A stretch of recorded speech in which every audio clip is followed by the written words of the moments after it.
नमस्कार बच्चों, स्वागत है आप सभी का आपके अपने ही यूट्यूब चैनल आपकी पाठशाला में। बच्चों, आज के इस वीडियो में हम बात करेंगे जैक बोर्ड 2025 जो होने वाला है उसमें मैथमेटिक्स का जो पेपर होगा उसके लिए ये मॉडल क्वेश्चन पेपर है जो कि आपका एग्जाम 3 तारीख को होगा, 3 मार्च को। तो उसी के लिए इस वीडियो में हम आपके साथ में एक और model question paper set discuss करने वाले हैं। इसके पहले भी 2-3 सेट आपको ऑलरेडी चैनल पर हमने डिस्कस किए हुए हैं, आप उनको नहीं देखे हैं तो उनको भी देख लीजिएगा। मोर प्रैक्टिस करिएगा तो आपको जो है उसका ज़्यादा ही फायदा मिलेगा, जितना ज़्यादा से ज़्यादा प्रैक्टिस। तो उसी सिलसिले को आगे बढ़ाते हुए देखते हैं क्वेश्चन नंबर 1, 120 को अभाज्य गुणनखंड के गुणनफल के रूप में किस तरह से लिख सकते हैं। तो करना क्या है, अभाज्य फैक्टर गुणनखंड कर देना है। 120 इस तरह से लिखना है, फिर इसको 2 से डिवाइड कर देंगे, 2 छक्के 12 0, फिर 2 से अगेन ये हो जाएगा 30 बार में, इसका आधा हो जाएगा, फिर 2 से इसको करेंगे तो ये 15 बार में, फिर 3 से इसको कर देंगे तो ये 5 बार में। तो फैक्टर क्या बन जाएगा, 2 इंटू 2 इंटू 2 इंटू 3 इंटू में 5। तो आप देख लेंगे ये ऑप्शन कहाँ पे है, ये वाला हमारा सही हो जाएगा। 2 2 2 और 3 5, ये ऑप्शन नंबर 1 में लिखा हुआ है, ये सही हो जाएगा। आगे बढ़ते हैं, 26 और 91 का HCF पूछ रहा है। तो देखिए 13 दूना 26 और 13 सतह 91, तो 13 इसका फैक्टर हो जाएगा, ऑप्शन नंबर बी। आगे बढ़ते हैं, 3 प्लस रूट 2 कैसी संख्या है, तो ये अपरिमेय संख्या है बच्चों। अगला बढ़ते हैं, यूक्लिड विभाजन एल्गोरिथम प्रमेय के अनुसार a equal to b q plus r में b क्या है। तो देखिए भाज्य बराबर भाजक गुणे भागफल, राइट। तो भाजक है ये, ऑप्शन बी में आपका दिया हुआ है।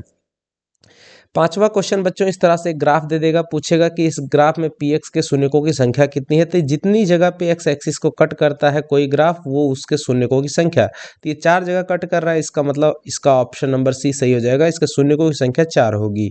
6ठा क्वेश्चन है, बहुपद इसमें है तो इसके शून्यकों का योग क्या होगा। तो अल्फा प्लस बीटा जो होता है वो माइनस बी बाई ए होता है। तो देख लीजिए minus b by a, option number C में दिया हुआ है।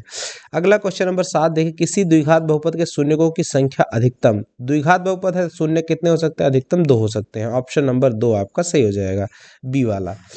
8 नंबर क्वेश्चन है, दिया हुआ है 2 रैखिक समीकरण युग्म दिया हुआ, इसमें अगर a1/a2 बराबर है b1/b2 not equal to c1/c2, तो ये जो है पैरेलल लाइंस यानी समांतर रेखाओं को प्रदर्शित करता है, और समांतर रेखाएं होंगी तो इसका कोई हल नहीं होता है। ऑप्शन नंबर सी आपका करेक्ट हो जाएगा। अगला क्वेश्चन है 9 नंबर, समीकरण 2 दिए हुए इसके हल पूछ रहा है कि के हल होंगे, कितने हल होंगे। तो आपको क्या करना है, 1/2 रेशियो निकाल लेना जिस तरह से यहाँ दिया हुआ है, और उसके बाद 2/2 लिखा हुआ है, 2/2। तो पहली बात यही बराबर नहीं है, इसका मतलब इसका एक यूनिक हल होगा, ऑप्शन नंबर सी। एक हल होने का मतलब उसे यूनिक या अद्वितीय हल भी कहते हैं। क्वेश्चन नंबर 10 देखिए, समीकरण निकाय दिया हुआ है, इन दोनों में अनगिनत हल इन्फिनिटली मेनी सॉल्यूशंस होंगे।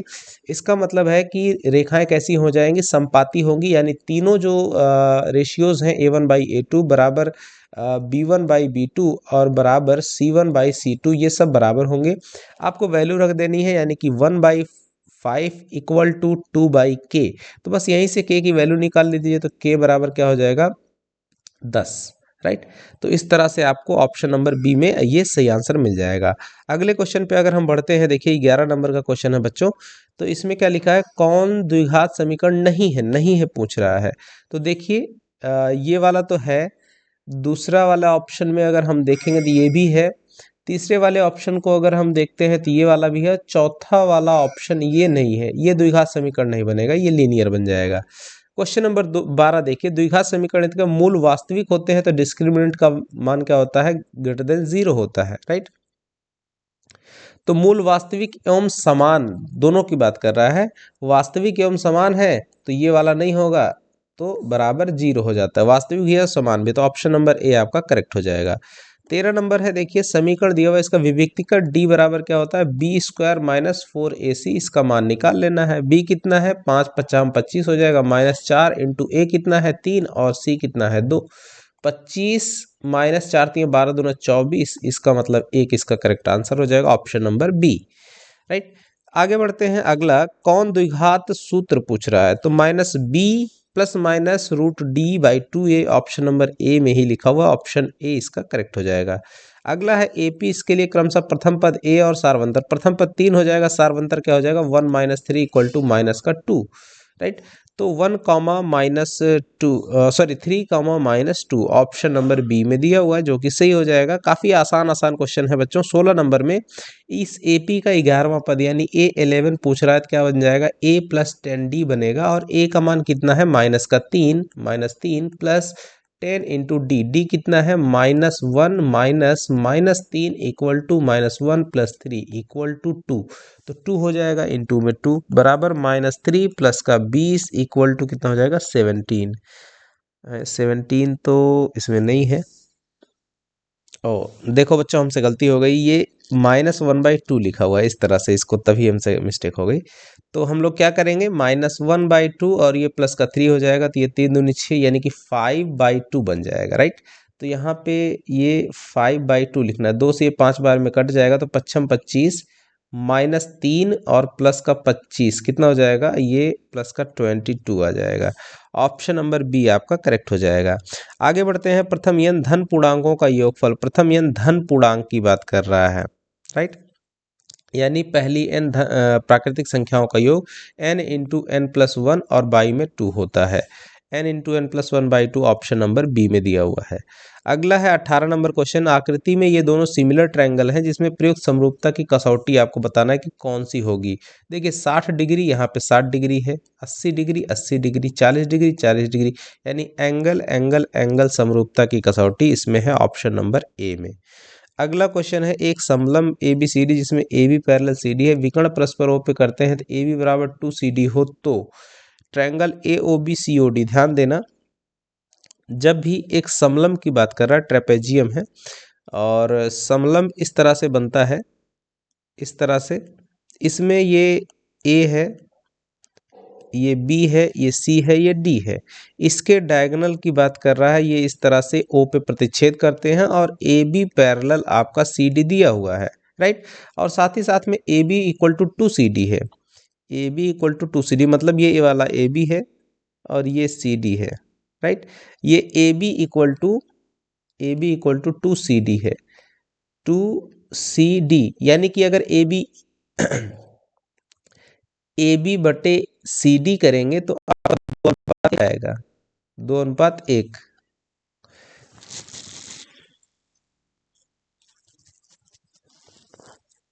नहीं, पहले ही सही लिखे थे, सी एस सी डी सही था, राइट। पहले वाला ही सही था, ये ए वाला, ये ए बी, राइट। अगर ये 1 होगा तो ये 2 हो जाएगा, इस तरह से आपको ये बोल रहा है। अब इसमें क्या कह रहा है, तो ए ओ बी, ए, ध्यान देना मैं इसको मिटा करके फिर से लिख देता हूँ, ये पहले जैसे लिखे थे वही करेक्ट रहेगा, राइट। ये कंडीशन, अकॉर्डिंग टू कंडीशन, ये ए बी सी और डी।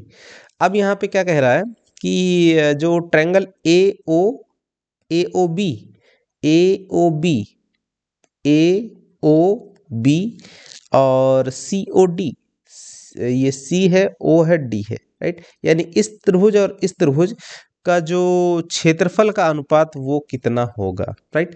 तो साइड का रेशियो हमने देख लिया, चूंकि ये दोनों सिमिलर ट्रायंगल बनेंगे, इसलिए साइड का रेशियो 2:1 है, तो इनका एरिया का अनुपात हो जाएगा 4:1, राइट। तो सही आंसर क्या हो जाएगा, सी वाला आपका सही हो जाएगा, 4:1 अकॉर्डिंग टू एरिया थ्योरम। लेकिन अब की बार सिलेबस से आउट ऑफ सिलेबस हो गया है, कट काट दिया गया है। क्वेश्चन नंबर 20 है, एबीसी त्रिभुज में ए बी 7 है, ए सी 25 है, बी सी 24 है, तो कोण बी का मान बच्चों 90 डिग्री हो जाएगा। क्यों, क्योंकि ये आपको समकोण बना रहे हैं। अच्छा, समकोण किस में, तो ए सी का स्क्वायर बराबर बी सी का स्क्वायर और प्लस का ए बी का स्क्वायर बन जाएगा। तो यहाँ ए और सी है, तो बीच में बी बन रहा है, तो ये कोण बी ही आपका 90 डिग्री बनता है। इस तरह से आपको पता चलेगा। तो कोण भी पूछ रहा है, ऑप्शन नंबर सी बन जाएगा। अच्छा, ये तीनों नंबर्स कैसे हैं, ये तीनों पाइथागोरियन ट्रिपलेट्स हैं। वाई अक्ष से बिंदु इसकी दूरी है, वाई अक्ष से अगर दूरी की बात कर रहा है तो वो आपका एक्स कोऑर्डिनेट बनेगा, राइट। जैसे ये देखिए, ये 3,5 अगर है, तो ये जो 3 है, ये वाली जो डिस्टेंस है, ये तीन कहाँ की है, ये वाली 3 है और ये 5 बनती है, राइट। तो ये 3 जो डिस्टेंस है वही है, ये वाई एक्सिस है, वाई एक्सिस से ये 3 कदम की दूरी ये वाली है, राइट। तो इसका सही आंसर क्या हो जाएगा, 3, ऑप्शन नंबर सी। अच्छा, एक्स एक्सिस से कहता है दूरी, तो एक्स एक्सिस से ये 5 हो जाती। आगे बढ़ते हैं क्वेश्चन नंबर 22, -10 6 और 6 -10 को मिलाने मध्य बिंदु पूछ रहा है। तो -10 और 6 को जोड़ देंगे तो -4 का आधा कर देंगे -2, कॉमा और फिर ये माइनस का 2, तो -2 ऑप्शन नंबर डी आपका करेक्ट होगा। अगला क्वेश्चन है, ये भी कई बार पूछा हुआ, tan 30 का मतलब 1/√3 और बाई में 1 - 1/√3 डिवाइड कर देंगे इसको तो क्या बन जाएगा 1/√3 और बटे में ये हो जाएगा आपका 2/√3, √3 से √3 कट जाएगा बराबर 1/2 और 1/2 sin 60 cos 60 का मान कितना होता है 1/2। आगे बढ़ेंगे कॉसेक 31 सेक 59 इसका मान कितना होता है 0। ऐसा क्वेश्चन जब भी आएगा इसका आंसर 0 हो जाएगा। अच्छा यही डिवाइड में होता तो आंसर 1 होता। अच्छा ये क्यों हुआ, तो कॉसेक 90 माइनस थीटा लगा देंगे तो सेक थीटा के बराबर हो जाएगा वो फॉर्मूला लगा के। 25 नंबर साइन ए बराबर 3/5 है तो कॉस ए बराबर क्या हो जाएगा, देखिए लंब बटे कर्ण होता है तो कर्ण आपको पता चल गया कि 5 है और लंब 3 है तो आधार कितना हो जाएगा 4 और आधार बटे कर्ण कर देते हैं तो ये कॉस आ जाता है, यानी 4/5 इसका सही आंसर ऑप्शन नंबर बी हो जाएगा। धरती पर एक मीनार ऊर्ध्वाधर खड़ी है, इस तरह से धरती पे एक ये मीनार हो गई ऊर्ध्वाधर खड़ी है जो बिंदु के पाद से 15 मीटर की दूरी पर है, ये इस तरह से है, ये 15 मीटर की दूरी है और मीनार के शिखर का उन्नयन कोण जो है वो 60 डिग्री का है। आपको पूछ रहा है मीनार की ऊंचाई अगर h है तो h/15 इक्वल टू हो जाएगा tan 60 लंब बटे आधार और इसका मान हो जाएगा √3, तो h इक्वल टू 15 √3 मीटर, ये आपका सही आंसर हो जाएगा 15 √3 मीटर। अगला क्वेश्चन नंबर 27 देखिए, त्रिभुज एबीसी में जिसका कोण बी समकोण है और ए बी बराबर 3√3 AC 6 है और BCA का मान पूछ रहा है आपसे। देखिए कोण बी समकोण है तो त्रिभुज बना लीजिए इस तरह से, ये मान लीजिए ए है, ये बी है और ये वाला सी हो जाएगा, ये 90 डिग्री है। ए बी है, ए बी आपसे पूछ रहा है ये 3√3 मीटर है और ए सी 6 सेंटीमीटर है, ए सी ये 6 सेंटीमीटर है। तो हम चाहें तो पाइथागोरस प्रमेय लगा करके इसको अप्लाई कर सकते हैं, लेकिन इसमें कह रहा है बी ए सी यानी इस वाले कोण के, ये थीटा अगर कोण है तो हम लोग लगा सकते हैं, देखिए आधार बटे कर्ण लगा देंगे, आधार बटे यानी कि कॉस थीटा बराबर आधार बटे कर्ण यानी कि 3√3 बाई में 6, तो क्या 3 1 3 2 6 यानी कि √3/2 अर्थात कॉस थीटा का मान √3 बाई थीटा का मान कितना हो जाएगा 30 डिग्री। तो यहाँ पे क्या आंसर सही हो जाएगा 30 डिग्री ऑप्शन नंबर ए। किसी वृत्त की स्पर्श रेखा उसे कितने बिंदुओं पर, स्पर्श रेखा सिर्फ एक जगह पे टच करती है बच्चों, इस तरह से सर्कल रहेगा सिर्फ एक जगह पे टच करती है। अगला 29 5 सेंटीमीटर त्रिज्या वाले एक वृत्त के पी बिंदु पर स्पर्श रेखा पी क्यू केंद्र ओ से जाने वाली एक रेखा से बिंदु क्यू पर इस प्रकार मिलती है कि ओ क्यू बराबर 12 पी क्यू की लंबाई पूछ रहा है, राइट। देखिए यहाँ पे इस तरह से ये सर्कल है और ये इस तरह से दो स्पर्श रेखाएं बन रही हैं, सेंटर ये ओ हो जाएगा। 5 सेंटीमीटर त्रिज्या है तो ये त्रिज्या की लंबाई 5 है, ये भी आपकी 5 है और कह रहा है वृत्त के बिंदु P पर स्पर्श रेखा PQ केंद्र O से जाने वाली एक रेखा केंद्र से होकर के जाने वाली ये रेखा हो जाएगी और ये P बिंदु हो जाएगा जाने वाली रेखा से बिंदु Q पर इस प्रकार मिलती है कि ओ क्यू बराबर 12 सेंटीमीटर, यहाँ पे क्यू है ओ क्यू बराबर ये 12 सेंटीमीटर है, राइट। ये 12 है, ये 5 है, तो इस वाली लेंथ को आपको बताना है। तो आपको बता दें कि ये यहाँ पे 90 डिग्री का कोण बनाएगी। तो अगर ये एक्स साइड मान लेते हैं तो एक्स स्क्वायर प्लस का 25 और बराबर 144 हो जाएगा। अब एक्स स्क्वायर बराबर 144 माइनस का 25 कर देंगे तो कितना बन जाएगा, ये 14 में से 5 जाएगा 9 और यहाँ 3 बचेगा, 3 में से 2 जाएगा 1 और 1 119, तो x बराबर हो जाएगा स्क्वायर रूट में 119। तो सही आंसर क्या हो जाएगा स्क्वायर रूट में 119। आगे बढ़ते हैं अगले क्वेश्चन में 30 नंबर का, ओ केंद्र वाले वृत्त में पीटी और टीक्यू दो स्पर्श रेखा इस प्रकार है कि पी ओ क्यू जो कोण है वो 80 डिग्री है। इस तरह से आपको बनाना पड़ेगा, यहाँ पे दो स्पर्श रेखाएं हैं, इस तरह से बना लेना होगा पीटी और टी क्यू तो यहाँ से टीपी और टी क्यू दो स्पर्श रेखाएं हो गई, ये सेंटर हो गया ओ और पूछ रहा है कि इस प्रकार की पी ओ क्यू पी है ये पी ओ क्यू यहाँ पे 80 डिग्री का कोण बन रहा है और इस लाइन को अगर मिलाते हैं तो ये 40 डिग्री का बन जाएगा। तो पी टी क्यू पूछ रहा है, पी टी क्यू पूछ रहा है, ये 80 है, ये 90 है, ये 90 90 90 80 है तो 80 है तो ये 100 डिग्री का बन जाएगा ऑप्शन नंबर डी आपका सही हो जाएगा। क्यों? क्योंकि ये चतुर्भुज बना देता है और ये दोनों कोण आमने सामने वाले 90-90 हैं, तो बाकी जो बचे दोनों कोण हैं उनका योग भी कितना बनेगा? 180। 60 डिग्री केंद्रीय कोण, 14 सेंटीमीटर त्रिज्या, त्रिज्यखंड का क्षेत्रफल, ये कई बार क्वेश्चन ये सब भी आया हुआ है। तो 60/360 और इंटू में पाई यानी कि 22/7 इंटू आर स्क्वायर यानी 14 इंटू 14 कर देना है। 6 से ये 6 बार में कट जाएगा, 7 से ये 2 बार में कट जाएगा, 2 से ये 3 बार में कट जाएगा। कितना बच जाता है? 14 और इंटू में 22 और बटे में 3। तो ये इस तरह से आ जाएगा आपका 308/3 सेंटीमीटर, राइट। और हाँ, ये 308 सेंटीमीटर स्क्वायर होना चाहिए, सेंटीमीटर स्क्वायर, राइट। यहाँ स्क्वायर लगना भूल गया है। ऑप्शन नंबर डी ये सही हो जाएगा। अगला 32 नंबर, एक वृत्त का परिमाप और क्षेत्रफल संख्यात्मक है। ये कई बार पूछा गया क्वेश्चन है। परिमाप यानी कि 2πr और क्षेत्रफल यानी कि πr² बराबर है, तो ये पाई पाई कट जाएगा और r से एक पावर ये कट जाएगी, तो r बराबर 2 सेंटीमीटर 2 मात्रक आता है। ऑप्शन नंबर ए सही हो जाएगा। r त्रिज्या वाले वृत्त के चतुर्थांश का क्षेत्रफल 1/4 πr², 1/4 πr²। अगला क्वेश्चन है, r त्रिज्या ऐसी ऊंचाई बेलन का आयतन πr²h, option number A. 35 number, 14 centimetre अर्धगोले का वक्र पृष्ठीय क्षेत्रफल, अर्धगोला है तो वक्र पृष्ठीय क्षेत्रफल कितना हो जाएगा? 2πr², 2 गुना 22/7 और इंटू में r यानी कि 14 इंटू में 14। 7 से ये 2 बार में कट जाएगा, तो 22 दूना 44 दूना 88 और 88 इंटू में 14 कर देंगे तो कितना आ जाएगा? इसको मल्टीप्लाई करेंगे तो 1232 centimetre square. Option number C आपका करेक्ट हो जाएगा। आगे बढ़ते हैं, यदि किसी घनाभ की लंबाई एल बी और ऊंचाई एच हो तो घनाभ का आयतन क्या हो जाता है? एल बी एच, घनाभ का आयतन बनेगा एल बी एच। दिया हुआ है ये दो जो 4 नंबर से, इनका माध्य अगर 5 है तो x का मान, तो 5 बराबर क्या कर देंगे?